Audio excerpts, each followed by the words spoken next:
120 கோடி ரூபாய் செலவில் நிரந்தரமான சுற்றுலா பொருட்காட்சிக்குண்டான திட்டம் வடிவமைக்கப்பட்டு கட்டுமான பணி நடந்து கொண்டிருக்கின்றது.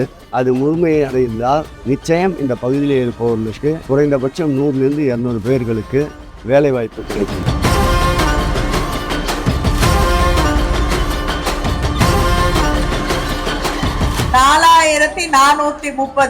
கோயில்களுக்கு நம்முடைய திராவிட மாடல் ஆட்சி குடமுழக்கு செய்திருக்கிறது.